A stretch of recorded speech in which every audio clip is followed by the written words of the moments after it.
Graça e paz, queridos e queridas. Bom, que privilégio para mim estar aqui com vocês. E de fato, hoje pela manhã tivemos um encontro muito precioso com os pastores. Experimentamos da graça de Deus se manifestando sobre nós. Experimentamos o seu amor, porque Deus, Ele demonstra o seu amor a partir do cuidado que a gente recebe dos nossos pastores, dos nossos amigos.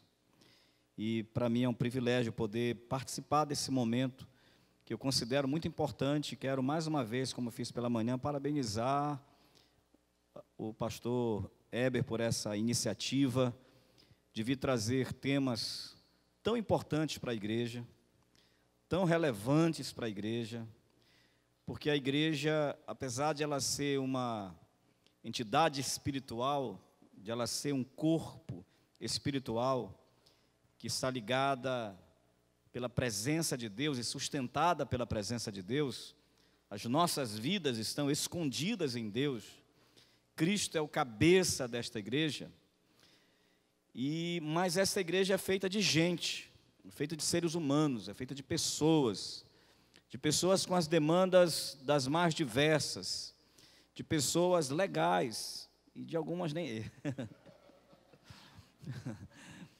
E de algumas nem tanto, né? Não tem só crente legal, tem crente chato também. Mas é por isso que é a igreja, porque é para a gente se amar, né? Todo mundo, a gente ama os chatos também, né? Eu sou chato que só, e a minha esposa me ama que vocês nem imaginam quanto. Eu fico pensando como Deus é misericordioso comigo. Vocês querem ver como Deus é misericordioso comigo? Amor, fique em pé aí. Fique, amor, por favor, não fique com vergonha. Vem aqui comigo do meu lado. Vem, amor.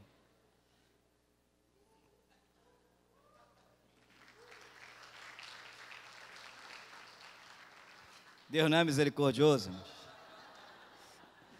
A gente às vezes vai no shopping passear, aí as pessoas olham para ela e olham para mim assim. E eu só faço dizer, olha, isso aqui é muita competência.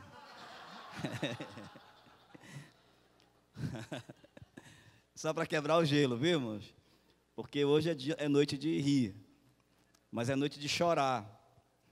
É noite de a gente visitar os nossos sentimentos, de a gente viajar para dentro das nossas almas, de a gente vasculhar as nossas dores, sim, de a gente dar uma mexida em algumas feridas que muitas vezes a gente faz questão de não mexê-las, que estão ali escondidas, protegidas, embaixo de um curativo, paliativo, mas que nunca saram, porque nunca são tocadas, porque nunca são mexidas, porque a gente tem medo de mexer com elas.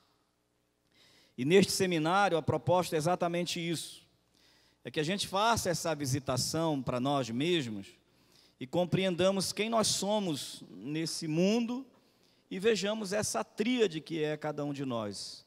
Nós somos uma tríade, e quando eu falo em tríade, aqui nós temos os músicos, nós somos uma tríade perfeita, que quando somos tocados, nós simultaneamente nessa tríade, o que é que acontece, Hudson Nobre, meu querido, quando uma tríade de notas são tocadas, simultaneamente? Um acorde, uma harmonia, né? Então, essa tríade, corpo, alma e espírito, elas precisam estar afinadas, e quando Deus nos usar, precisa todas essas cordas estarem afinadas para que a gente ouça um acorde, onde Ele vá traçar a sua melodia nas nossas vidas e a nossa vida seja uma harmonia. Agora eu vou... Desculpa, gente.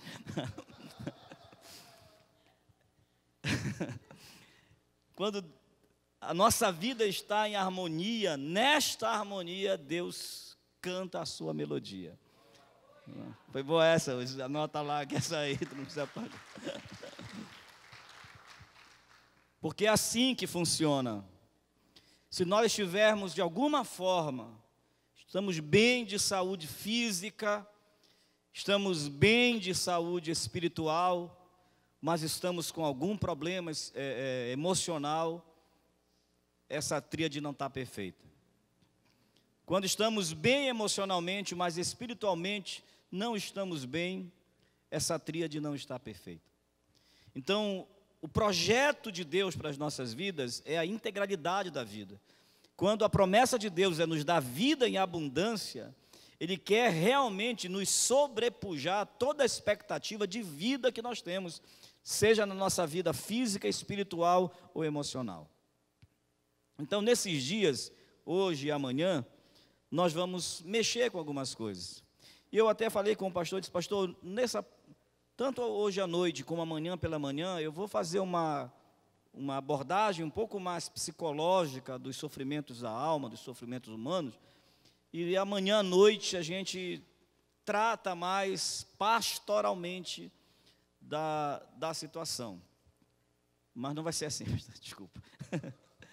O Espírito Santo de Deus tem comunicado ao meu coração, sim, que o que a igreja precisa não é de um psicólogo. O que a igreja precisa não são simplesmente de ferramentas do psicólogo para consertar coisas na vida da gente, para apertar parafusos na vida da gente. Sim, que a psicologia ela tem instrumentos maravilhosos e ferramentas lindas e maravilhosas para a gente usar. Mas sem a presença e o trabalhar do Espírito Santo de Deus nas nossas vidas, nada somos, nada vamos conseguir. Então nós vamos fazer esse equilíbrio aqui nesta noite, falando sobre essa temática que é sobre as dores da alma. E eu vou começar hoje falando de um tema que é a ansiedade, que é um mal chamado mal do século e alguns desdobramentos da ansiedade. Até porque o próprio Senhor Jesus, Ele falou, Ele disse, vocês não devem andar ansiosos por coisa alguma. Não andem ansiosos, Deus não quer isso para nós. Então abra sua Bíblia, por favor, no Salmo 77. É um salmo de Asaf, Salmo 77.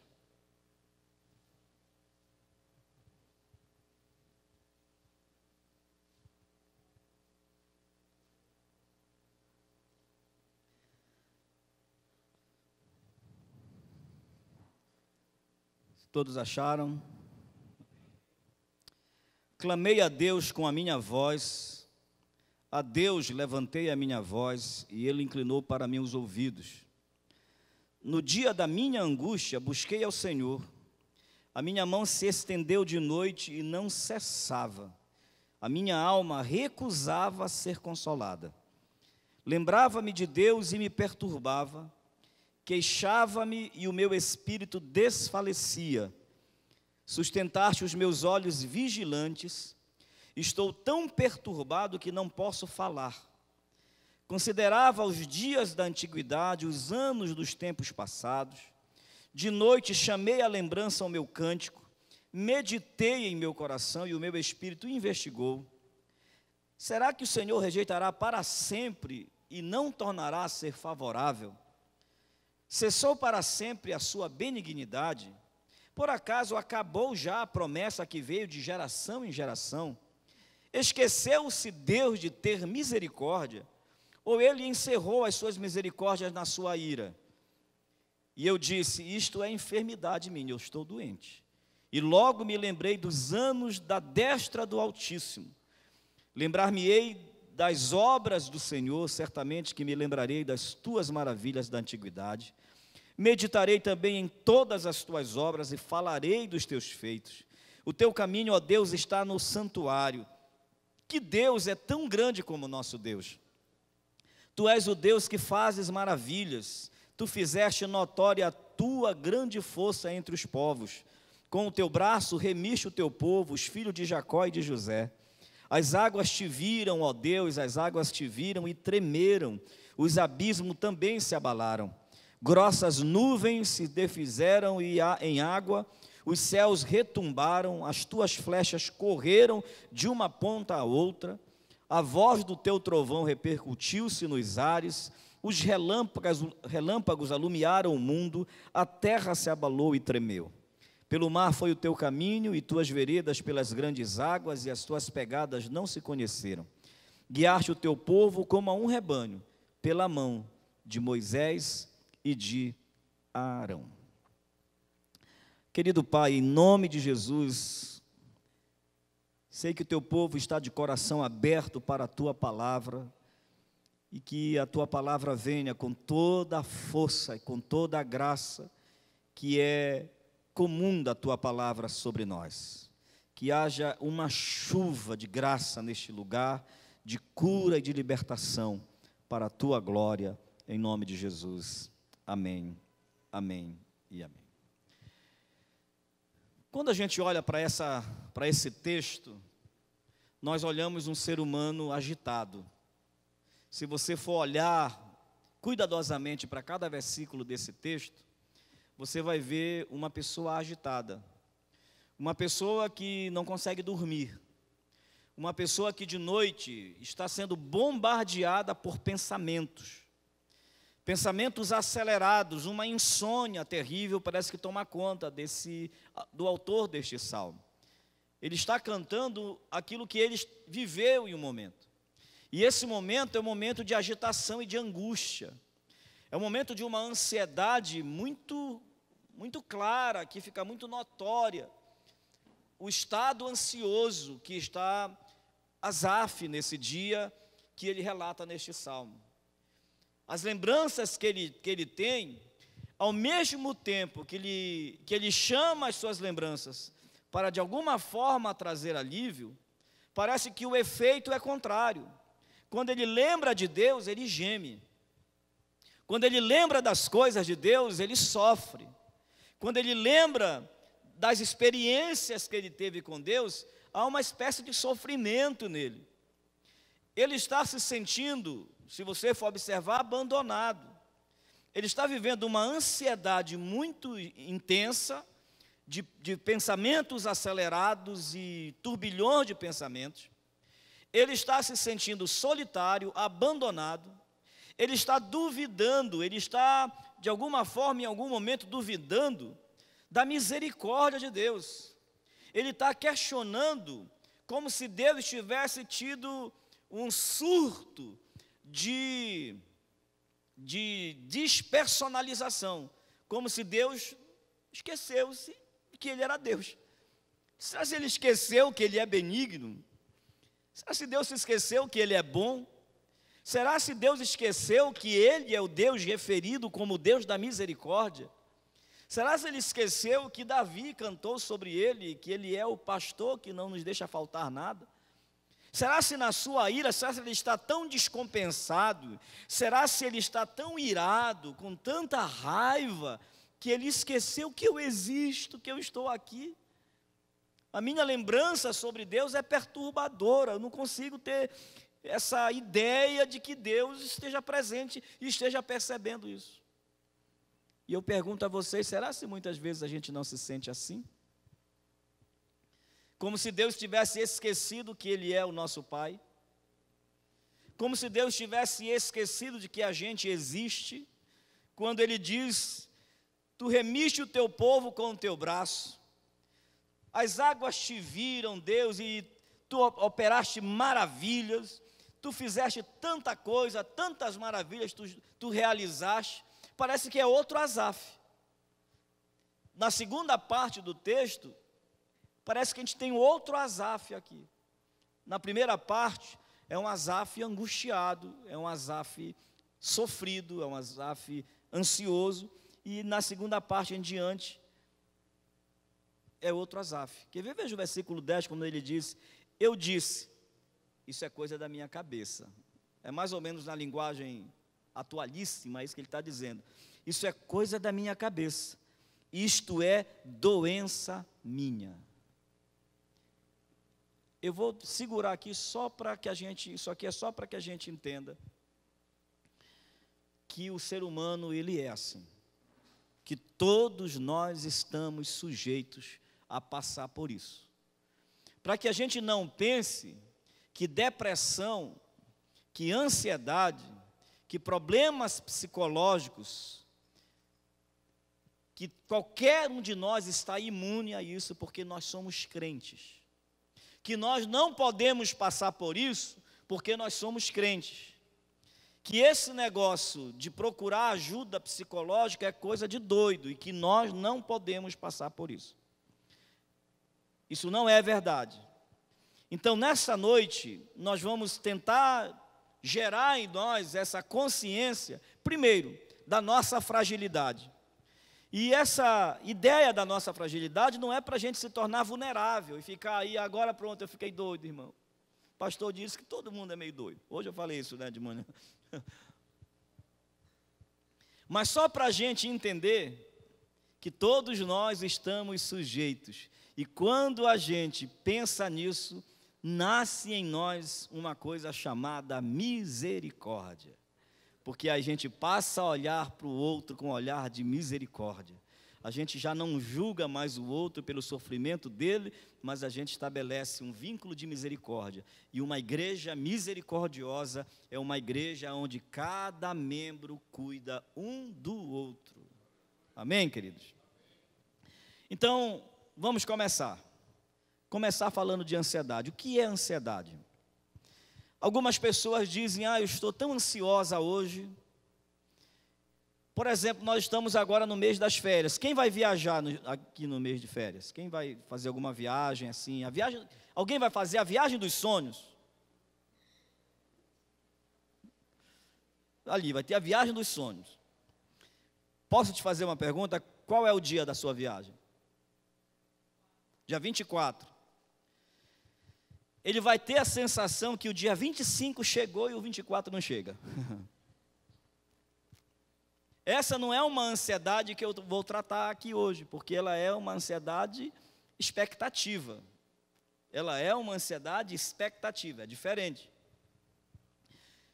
Alguém aqui, infelizmente, já foi assaltado alguma vez? Que pergunta, né, irmãos?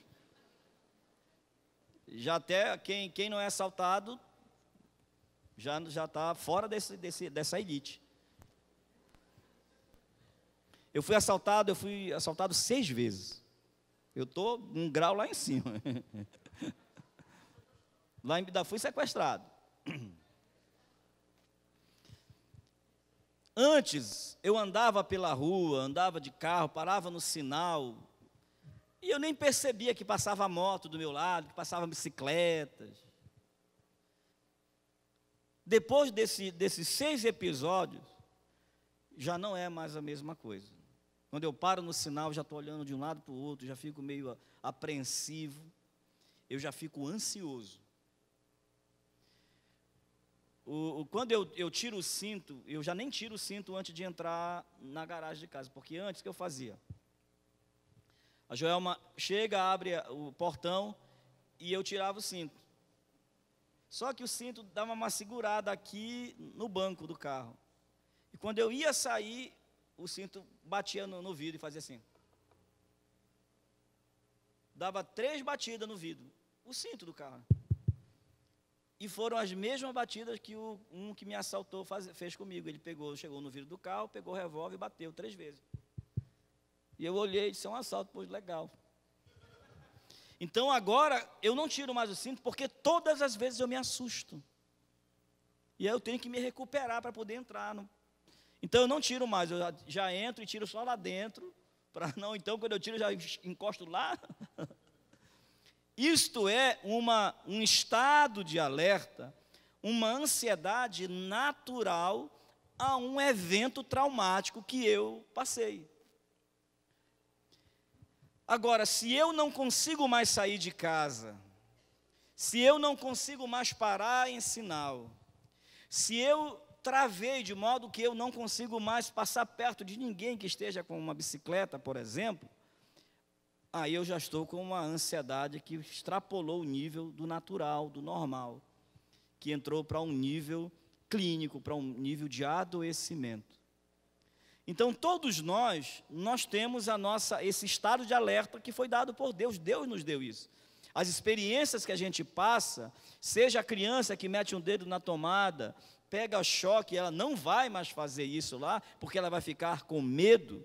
O medo é gerado, o medo é patrocinado, o medo é ensinado pelos nossos pais a nós, e nós ensinamos aos nossos filhos.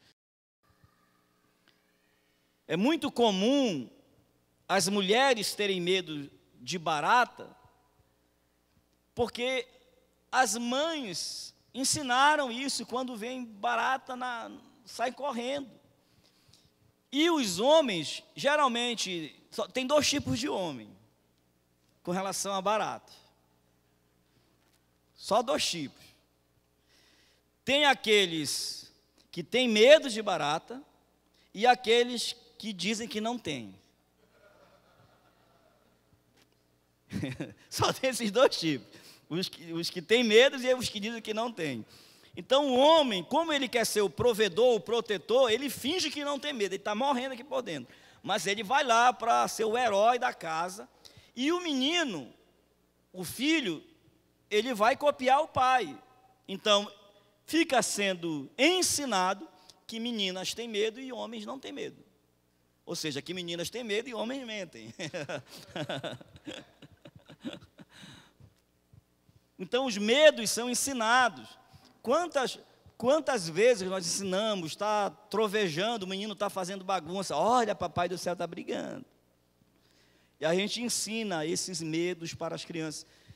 Alguns, de fato, para proteger-nos das circunstâncias da vida. Dizemos, olha, cuidado quando você for atravessar uma rua, olhe para os dois lados.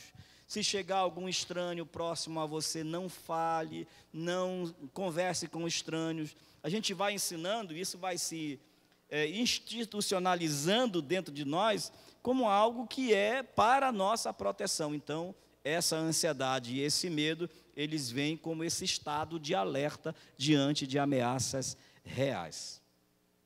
Agora, isso pode ser desencadeado numa fobia. Quem aqui fica paralisado diante de um inseto como barata, aranha, tem realmente um pavor. É pavor, é pânico. Já ouviram falar de corofobia? Quem lembra o que é corofobia? É medo de palhaço.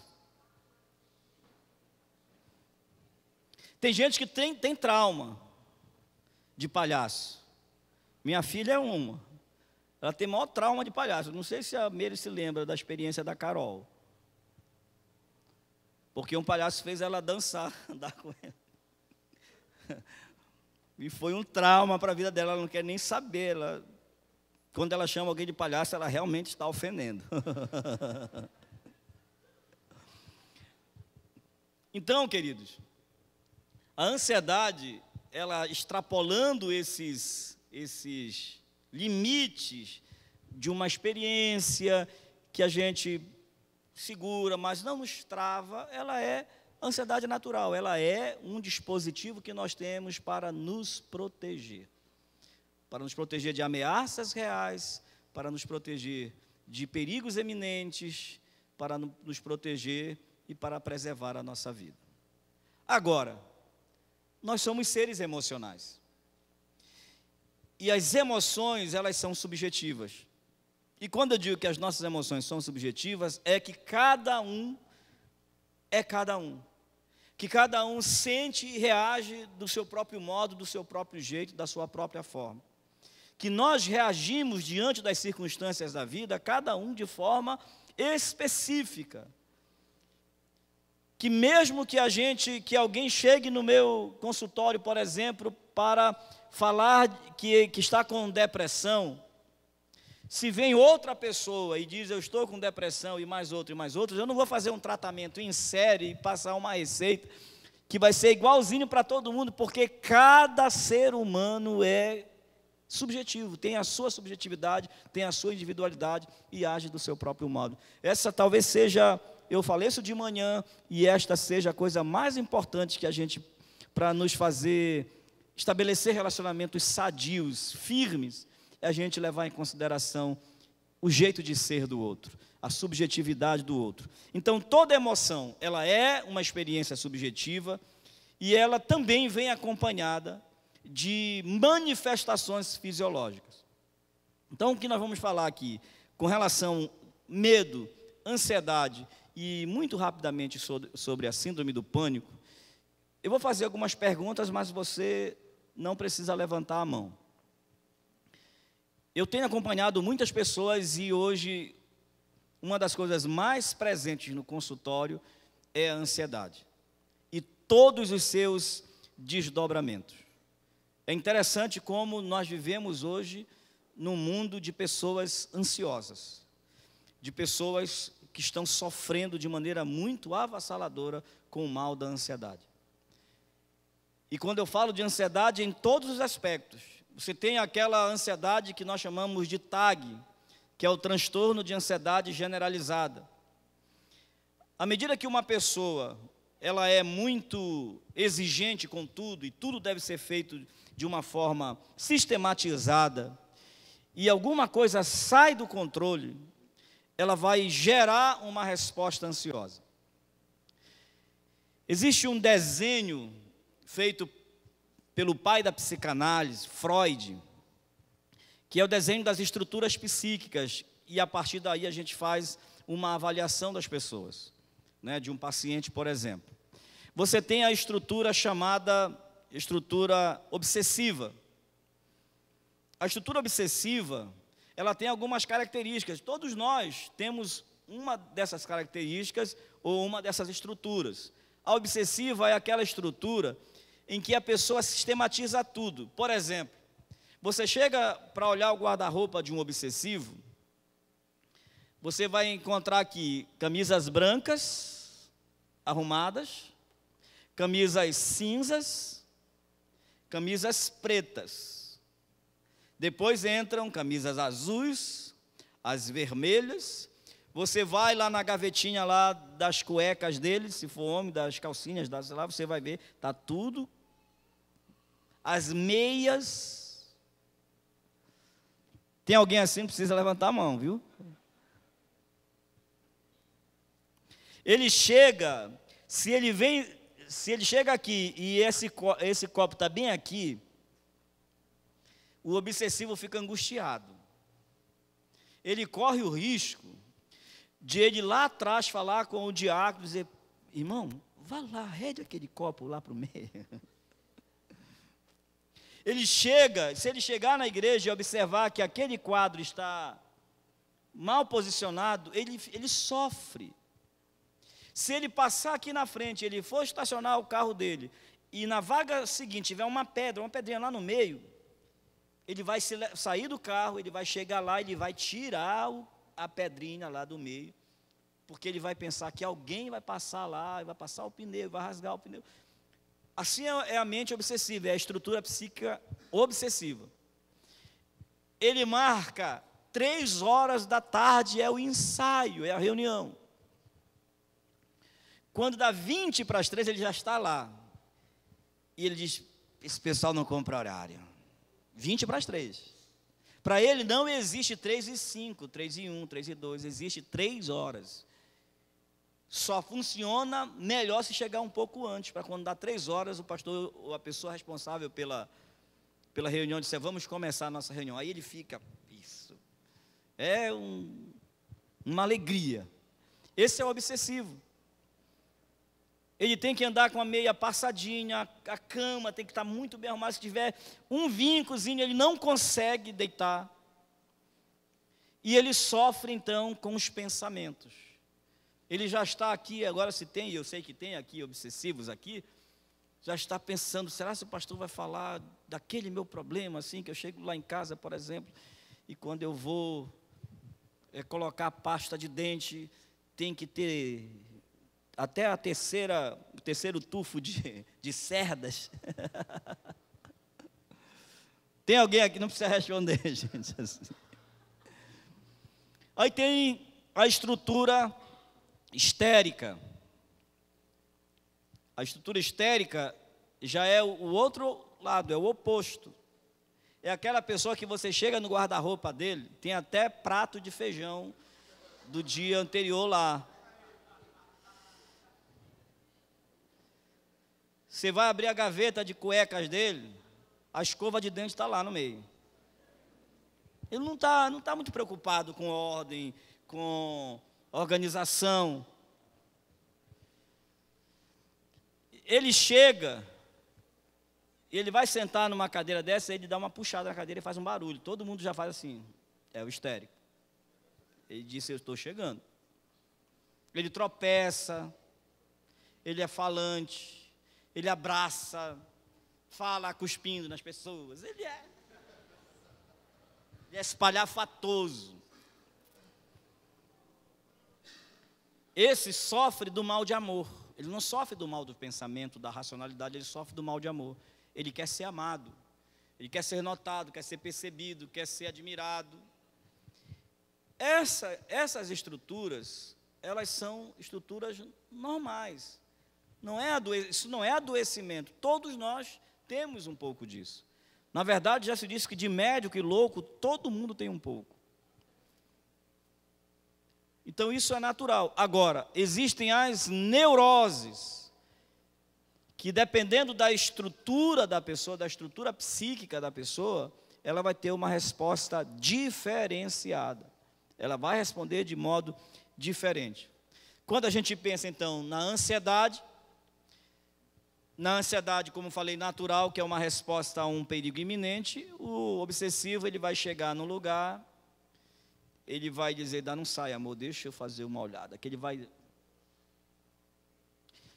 A histérica ou o histérico, ele vai chegar no lugar, ele já vai ver o irmão da igreja, ele não vai reconhecer que é o irmão, ele vai dizer, lá vem, olha, já vai assaltar a gente. Espera aí, é o irmão, é o pastor da igreja, rapaz, que é isso? Por causa dessa falta de foco, né, de cuidado, então você vai ver que vocês vão começar a identificar algumas coisas aqui em vocês. Então, os transtornos de ansiedade, eles têm, nós vamos ver aí, a síndrome do pânico, existe a síndrome do pânico, e existe o ataque de pânico, que às vezes não é da síndrome do pânico, às vezes é um ataque só, e isso eu quero deixar bem claro aqui, porque eu fiz uma vez lá na igreja uma sequência de palestras sobre esse tema. Na época eu falei sobre qual a sua dor, era o tema da sequência. E aí algumas jovens da igreja disseram, olha, cada vez que o senhor fala alguma coisa, eu digo, é isso que eu tenho. Falei de ansiedade, você diz, é isso. Falei de solidão, é isso. Falei de depressão, é isso. Deixa um pouco para as outras pessoas, pelo amor de Deus, não é? Você quer tudo para você? Então, se você um dia teve um ataque de pânico, de repente lá no shopping, você estava lá no shopping e deu uma travada em você. Você olhou para os lados e você teve a sensação de que você estava num lugar absolutamente estranho. Você ficou imóvel, suou muito e você não sabia o que fazer ali naquele momento. Vou perguntar, mas vocês não precisam. Alguém já passou por isso? Isso pode ter sido apenas um ataque de pânico, por conta de alguma ansiedade, de alguma coisa que você esteja vivendo, ou estivesse vivendo naquele momento, seja lá no trabalho, seja na família, seja uma discussão com o marido, seja uma esperança frustrada, e naquele momento ali você teve um ataque de pânico e nunca mais isso aconteceu. Isso aí não se caracteriza como síndrome do pânico. Só para a gente, porque a gente vai começar a falar de sintomas, a pessoa diz, eu tive isso, então eu tenho síndrome do pânico. Agorafobia. A síndrome do pânico, geralmente, ela vem acompanhada de agorafobia, que é justamente essa sensação de você estar, às vezes, num lugar com muita gente, num espaço aberto, mas você imaginar que não tem lugar para você fugir. Tem a fobia específica, aí entra aquelas fobias que a gente falou algumas aqui, medo de altura, medo de insetos.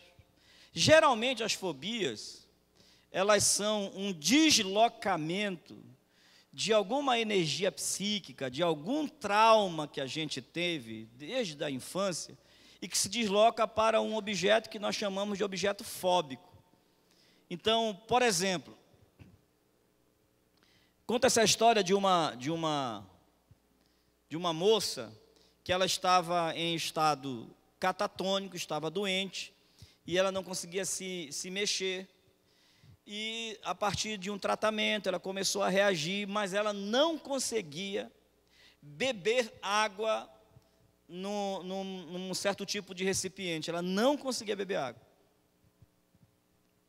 E o terapeuta, ela tinha repulsa, era algo assim, é como se ela tivesse fobia daquele objeto.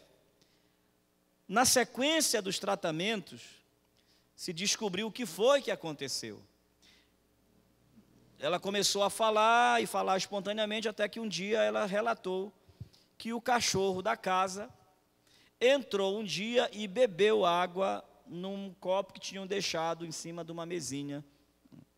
E isso para ela foi traumático. Mas passou. Aquilo ali aconteceu, mas passou. Quando ela adoeceu, esse evento veio como uma grande energia na cabeça dela, no psiquismo dela, e se deslocou para o objeto, de modo que ela não conseguia, tiveram que trocar a forma de ela beber água. Uma experiência de alguém, por exemplo, uma pessoa, é um outro caso muito interessante, duas irmãs que amavam o mesmo rapaz, só que uma namorou e ia casar com o rapaz, mas não sabia que a irmã também era apaixonada pelo rapaz, e a irmã não revelava para ninguém. E no dia próximo ao casamento, essa irmã que ia casar sofreu um acidente e morreu. Ela estava noiva e daqui a pouco tempo ela ia casar e ela morreu. E veio sobre a irmã, depois de alguns dias da morte da irmã, esse deslocamento dessa energia que estava presa nela, ela ficou com a mão direita paralisada, o braço direito todo paralisado. Foi aos fisiologistas, aos fisioterapeutas, ortopedistas, aos neurologistas, fizeram todos os exames e não tinha fisiologicamente nada que comprometesse, que pudesse justificar essa paralisia da mão esquerda, da mão direita, do braço direito dela. Então se identificou que era um problema psicológico, uma energia acumulada que se deslocou para lá. Ela começou a ser tratada por um profissional, por um terapeuta, um psicólogo, até que ela relata o fato de ela muitas vezes se imaginar no lugar da irmã casando com aquele rapaz. No lugar da irmã casando com o rapaz. Agora imagine, se ela vai para o lugar da irmã, a sensação que se tem é que ela estava desejando que a irmã morresse. E a irmã morreu. E ela se achou culpada. Como ela se achou culpada pela morte da irmã, o braço direito dela paralisou. Por quê, irmão? Porque era o braço da aliança, do noivado. Veja como é uma coisa bem louca, bem estranha na mente do ser humano. É como se ela estivesse fazendo morrer nela, junto com a irmã, essa possibilidade do noivado. Quando se identifica isso, que ela verbaliza isso, que ela fala isso, ela passa a se movimentar normalmente. Isso se resolve, porque essa energia que foi deslocada era o que estava causando isso. Assim acontece com a ansiedade. Muitas vezes um problema lá na infância. Imagina, por exemplo, aquela criança que um dia em casa estava brincando e bateu num móvel, bateu na mesa e derrubou um vaso, e a mãe saiu de lá gritando: menino desgraçado. Você já percebeu que as lembranças que nós temos, que mais nos causam emoções, são aquelas lembranças desses impactos emocionais. Então, uma criança que ela recebe esse impacto de um grito diante de alguma coisa que aconteceu, ela pode chegar na idade adulta com essa sensação de que a qualquer momento ela vai ouvir aquele grito.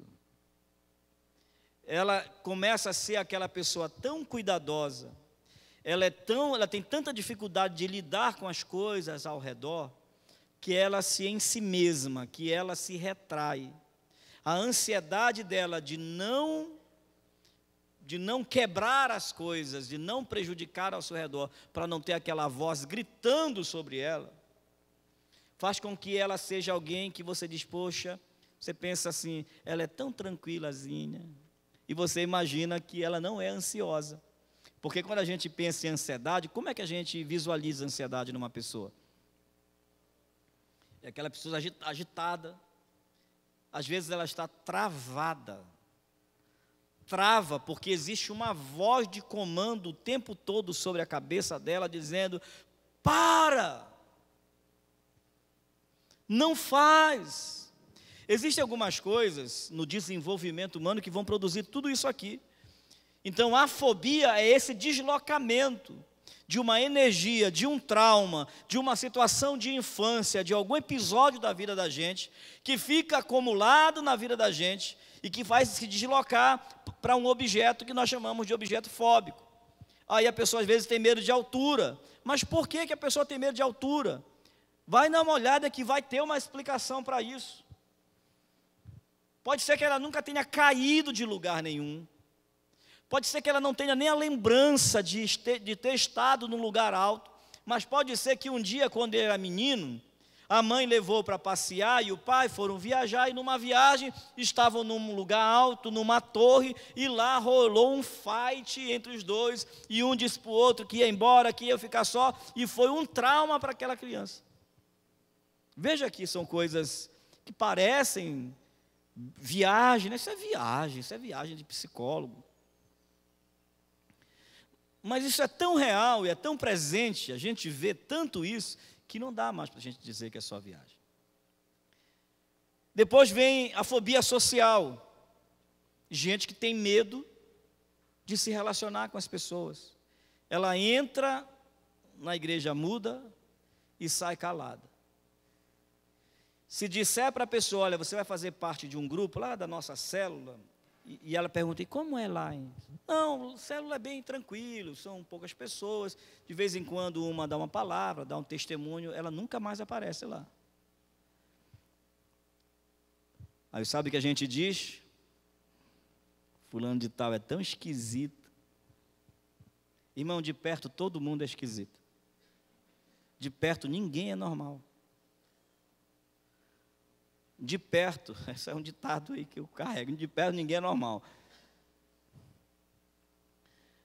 É a fobia social, a pessoa tem medo de se socializar, ela vai ter dificuldade no trabalho, vai ter dificuldade na faculdade, na empresa, enfim. Depois vem a ansiedade como transtorno obsessivo compulsivo, o famoso TOC, aquela pessoa que acabou de lavar a mão, ela chega lá fora, ela diz, espera aí, deixa eu lavar a mão que eu não lavei direito. Aí ela vai embora, quando ela chega lá na porta, ela diz, sabe se eu passei sabonete? Ela volta e lava com sabonete. Aí ela sai de novo e diz, poxa, mas eu só vou voltar daqui a umas 3 horas, eu vou lavar um pouco mais. Vocês veem que é uma certa compulsão, né? É o espírito da segurança. A mulher chega num lugar, ela olha as pessoas, o homem chega no lugar, ele olha o ambiente, vê se tem proteção, se tem como sair. Não é assim? A mulher olha o vestido da outra irmã, a roupa dos outros, ela olha, né? O homem, ele olha se tem espaço para ele correr na hora de uma confusão, de um problema. Se pegar fogo, se tem saída de incêndio. É assim que o homem faz. Não é, queridos? Mas isso aí não é doença, não. Isso é a compulsão do homem mesmo. Mas o transtorno obsessivo compulsivo, ele pode ser gerado também. Tudo isso pode ser gerado na nossa primeira infância, nas nossas relações primitivas. Por isso, pais, existem as fases do desenvolvimento humano, e uma delas, a fase do desenvolvimento sexual, Tem as fases, a fase fálica, a fase oral, a fase anal, a fase de latência. Na fase oral é aquela fase que a criança ela põe tudo para a boca. Primeiro começa com o seio materno. O contato dela e a comunicação dela com o mundo é tudo através da boca. Então ela mama, ela tem a chupeta, ela põe o dedinho na boca, a fraldinha, tudo vai para a boca. É a fase da comunicação dela com o mundo, é nessa fase oral. Se uma criança tiver um problema nessa fase oral, que é a fase do desenvolvimento, inclusive, de toda a possibilidade da comunicação mais lá na frente, e ela tiver um problema nesse momento, de repente um problema na amamentação, ela é interrompida na amamentação de uma hora para outra. A mãe adoece, a mãe dá a mama e tudo, mas em um momento abrupto, a mãe adoece, não tem mais como amamentar e tira a criança do peito. É traumático e a criança pode ficar fixada nesta fase. Essa energia fica acumulada no psiquismo da criança. Quando ela cresce, se torna adulta, essa energia vai procurar um escoamento, um lugar para sair. E quais são as portas de saídas dessa energia? Ela pode ser através da perversão. Uma pessoa fixada na fase oral, ela pode ser uma pessoa mentirosa, ela pode ser uma pessoa fofoqueira, ela pode ser uma pessoa viciada em drogas, em bebidas, em cigarro. Ela pode ser uma pessoa daquelas que nós chamamos de boca suja, que fala muito palavrão, que xinga muitas pessoas. Porque ela está pervertendo a energia psíquica acumulada nesse momento da infância, está procurando uma saída e ela saiu pelas vias da perversão. Mas ela pode também recalcar, de modo que essa energia fica presa e ela se torna uma pessoa fechada, travada, não conversa, não fala com ninguém, tem vergonha até de levantar os olhos. Mas essa energia também pode sair pelas vias da sublimação, que é o meio socialmente aceito, é uma forma socialmente aceita de manifestar-se. Aí a pessoa pode ser pastor, pode ser pregador, pode ser cantor, pode ser um grande poeta, gosta de recitar, pode ser uma pessoa de boa comunicação, que fala muito bem, porque foi um caminho socialmente aceito. Em cada fase vai ter isso. Lá na infância nós temos o protótipo de quem vai ser qualquer um de nós. Na infância você vai ver a criança, você vai ver alguns comportamentos da criança que, se você vir num adulto, você vai descobrir que é um comportamento inadequado. Por exemplo, a criança, ela é exibicionista. Ela gosta de se exibir. Tem uma fase da criança que ela gosta de andar nu no meio da casa. Ela gosta de mostrar o piruzinho dela. Até porque os pais vêm, mostra aí, filho do papai, não sei o quê. Os pais gostam de fazer isso, né? E a criança, ela é exibicionista. Ela sai no meio da casa, às vezes, ela está lá dentro do quarto, aí ela tira a roupa dela, vai para o meio da sala, com visita e tudo, pelada. É bonitinho, né? Agora, e adulto? A pessoa pode virar se ela não tiver, se ela desvirtuar, se essa energia ela for sair para um lugar errado, ela vai ser uma perversa, aquela que vai postar nude na internet. Vocês já viram que a criança ela é sádica? Quer ver uma criança sorrir? Finge que cai. Ela dá um tapinha em você, você cai assim, ela ri. Você finge que se machuca, a criança ri. Isso é sadismo. Mas na criança é natural. E na idade adulta? O sadismo é aquela pessoa que gosta de ver o sofrimento do outro. Ela tem o maior prazer, ela diz, bem feito. Eu disse, eu avisei, eu falei. A criança é voyeurista. A criança quer entrar no banheiro com o papai e com a mamãe, quer ver o que eles estão fazendo. O que é que está acontecendo lá no quarto? Ele vai na espreita para espreitar os pais. Também é natural, é da curiosidade. Mas isso pode desembocar na idade adulta, no voyeurismo, e aí é a pessoa viciada em pornografia, em sites pornográficos, é o voyeurista, né? Aquele que gosta, tem prazer de assistir os outros no ato sexual. Tem também o masoquismo, que é o autossofrimento, infligir a si mesmo o sofrimento. A criança, às vezes, a mãe vem e castiga, mas ele pisa e ele faz mesmo que ele sofra.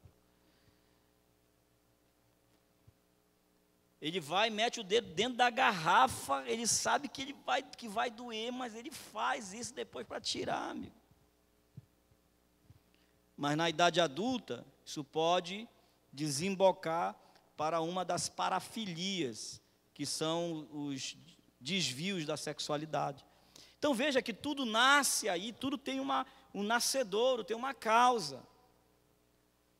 A ansiedade também nasce a partir daí, dentro de uma casa, onde se vive o tempo todo nessa impressão de que a tragédia vai acontecer, casais que vivem o tempo todo na eminência da separação, gera nos filhos a eminência da perda, e a eminência da perda gera a eminência do abandono, e a eminência do abandono gera a ansiedade, porque a pessoa vive o tempo todo em estado de alerta. Vem os transtornos de estresse pós-traumático, vem o estresse agudo. O estresse agudo é o momento do alerta do estresse. Quando você tem um surto imediato, você descobre, eu não consigo mais me controlar, eu estou já tratando mal as pessoas, não consigo mais tratar bem ninguém, está complicado, está difícil. É o estado de alerta. Depois ele se desenvolve para o estresse crônico e depois para a finalização, quando a pessoa já vai sofrer de uma falência múltipla orgânica. Então, o cuidado estresse agudo é terrível, mas é o sinal de alerta. É hora de parar, de pensar. Aí vem a TAG, o transtorno de ansiedade generalizada, os ataques de pânico, a agorafobia, como eu falei. Eu vou dar uma passada aqui bem...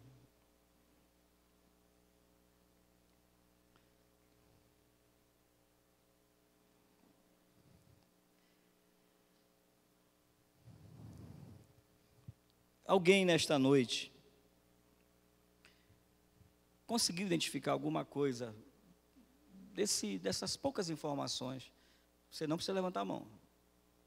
Só você olhar para você mesmo. Quando olhamos para o salmista,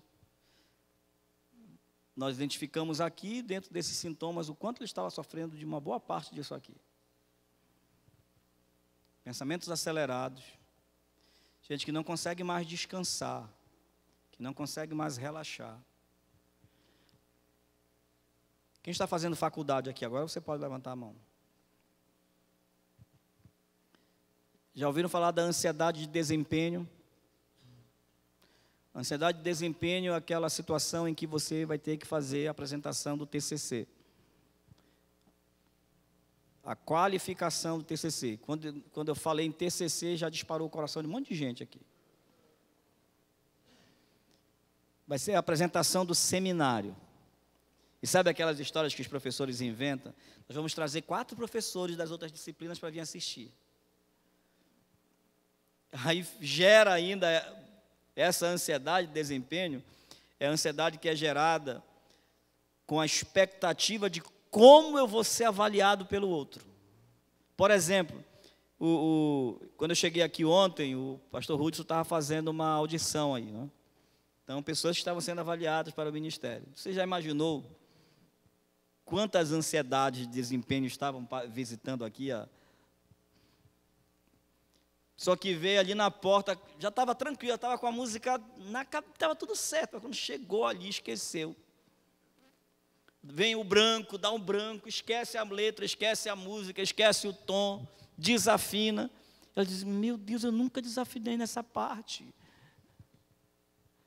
Porque a ansiedade, seja ela qual for, ela vai reduzir a nossa capacidade e o nosso desempenho.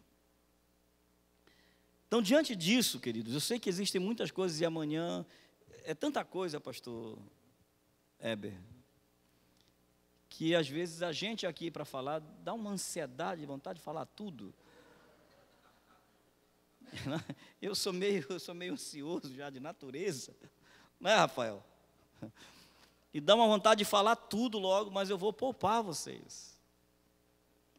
Mas eu gostaria de, nessa noite, encerrar, porque existem várias coisas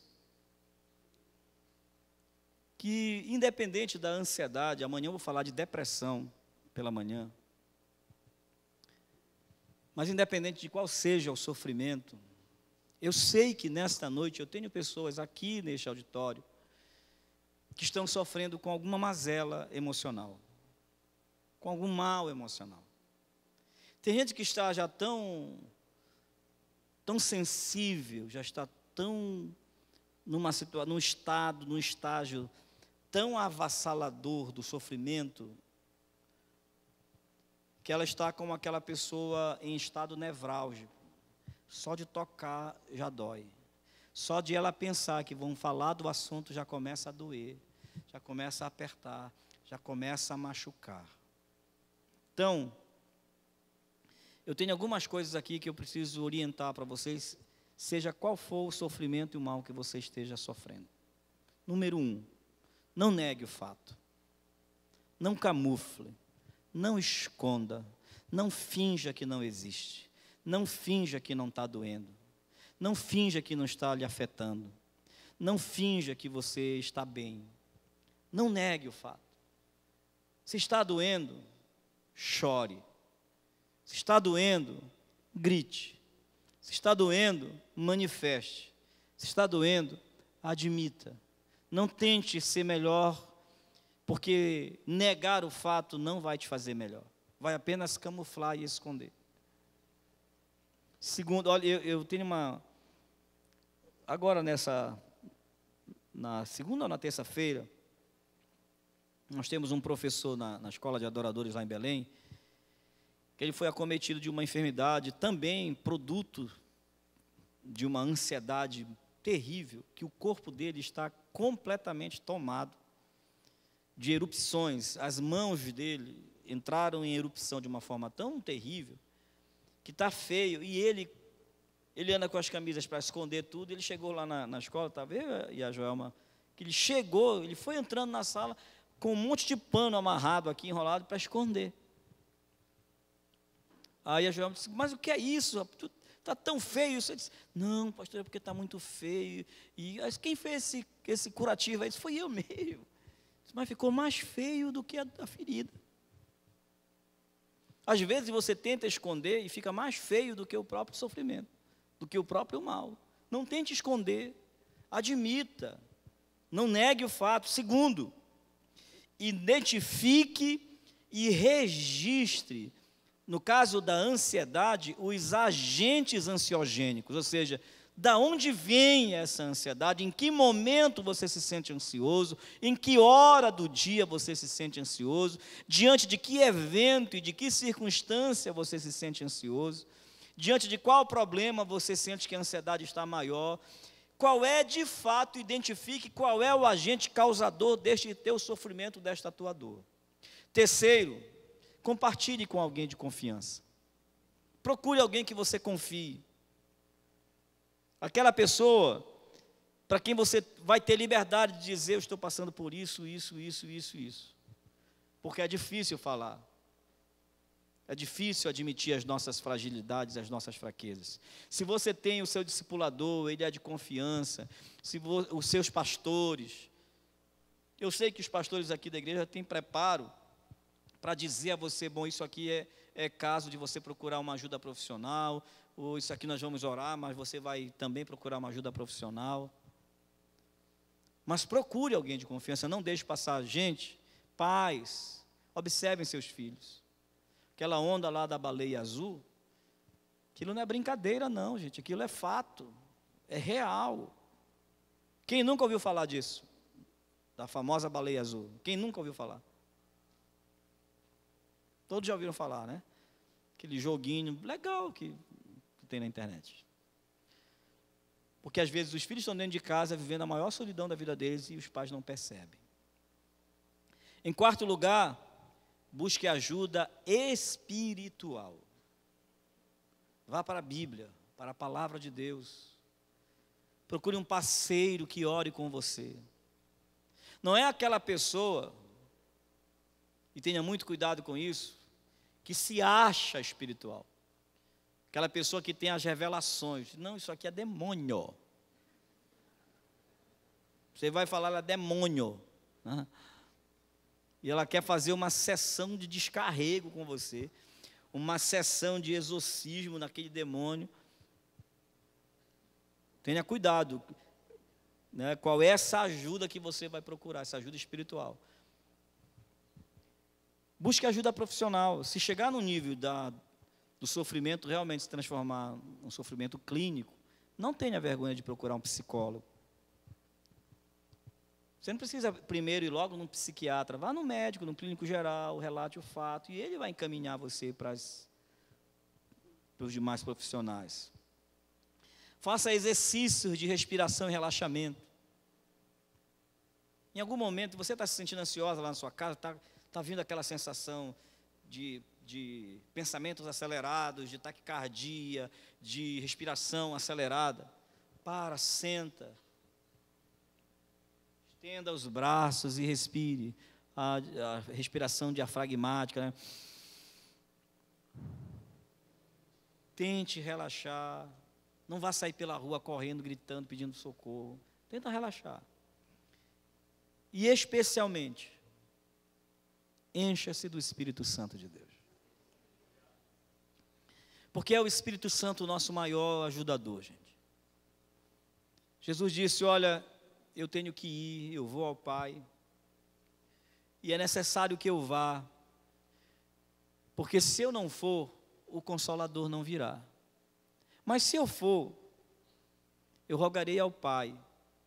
E Ele vos enviará o Consolador. O Espírito Santo da verdade, que vos guiará em toda a verdade. Encha-se do Espírito Santo. Ele é o Paráclitos, ou Paracletos. Quem estuda teologia, estudou paracletologia, ou pneumatologia, paracletologia, a doutrina do Espírito Santo. Paracleto é uma junção de duas palavras gregas. Paracleto, para é de paralelo, de estar ao lado de fato. Cletos é uma espécie de advogado, de alguém que auxilia, um auxiliador, um ajudador, um adjunto. É alguém que está do lado para conduzir você. Quanto mais longe do Pai você estiver, mais vulnerável você estará. Quanto mais próximo você estiver do nosso Pai, e quanto mais cheio do Espírito Santo de Deus você estiver, mais saúde virá para o teu corpo, para a tua mente e para o teu espírito. Quanto mais você der espaço na sua vida para a presença do Espírito Santo, menos espaço você dará para todos os agentes ansiogênicos, adoecedores que existem nesse mundo.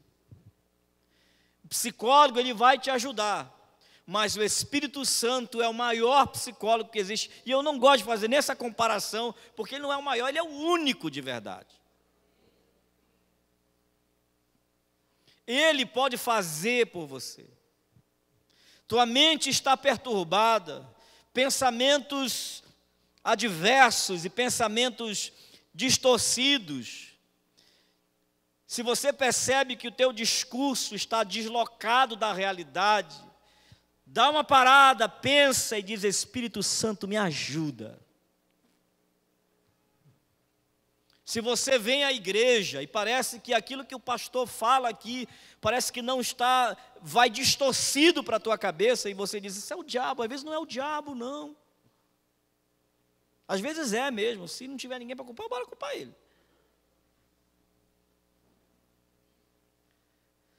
Mas às vezes é a sua mente que está adoecida, está ouvindo de forma diferente. E para nós, igreja, se nós não temos este sofrimento, glória a Deus, vamos ajudar as pessoas. Hoje eu falei com o pastor aqui no programa, na gravação do programa, e antes estávamos conversando, falei de duas enfermidades que é muito comum também nos nossos dias, você já deve ter ouvido falar, do transtorno de humor bipolar. E às vezes a gente brinca com essas coisas. Ih, fulano está bipolar. A gente brinca com algumas coisas, a gente não tem noção da gravidade que é. A gente chama para si, por exemplo, diz, hoje eu estou deprimido. Não, você não está deprimido. Depressão não é para quem quer, não. Depressão não é um estado de tristeza, simplesmente. A pessoa pode dizer, eu estou triste. Hoje eu estou triste. Ela não está deprimida, ela está triste. A depressão é uma doença, é um transtorno mental. É doloroso. E o transtorno de humor bipolar, ele é tão complicado, porque ele é um episódio de depressão e um episódio de mania. É um episódio de depressão, é um tempo de 30 dias, às vezes até mais, 20, 30 até mais dias, em que a pessoa entra no estado de topor. Ela para, ela não consegue ter prazer em nada, o mundo fica cinza para ela. Depois de um tempo, ela se levanta um dia e vê o mundo todo colorido. E ela sai feliz da vida. Aí diz, Deus operou um milagre na vida da minha filha, ela está bem agora. Daqui a um mês você vai lá, e aí, irmã, como é que está a nossa querida? Está bem, né? Não, voltou de novo. Não sei o que é isso, esse demônio que não deixa a minha filha. É o transtorno de humor bipolar. E existe o transtorno de personalidade borderline, ou o limítrofe, que é bem parecido, mas é mais instantâneo, e a sua dinâmica é mais frequente. A pessoa pode estar aqui agora, chega e diz, Rudson, você é o cara. Olha, se não fosse você na minha vida, rapaz, você... Aí ele é o pastor ideal, é a pessoa ideal. Daqui a 20 minutos, o Rudson chega lá, e aí, querido? O que esse cara está fazendo aqui, meu? O cara é muito nojento, nem falou comigo, um dia desse passei perto dele. E qual é a nossa tendência diante de uma pessoa dessa? É excluir. A igreja, ela tem que ser um grande braço acolhedor. Não é fácil, pastor, acolher as pessoas. Como é difícil você, no universo de 300, 200, 300, 500 pessoas, quantos sofrimentos nós temos? Uma pessoa já é difícil. Por isso a igreja precisa se respaldar com essas coisas. E uma igreja cheia do Espírito Santo, cheia da presença do Espírito Santo, é que vai acolher essas pessoas, que vai abraçar essas pessoas. Quando nós não temos recursos naturais, psicológicos, profissionais, saiba que o socorro divino não falha.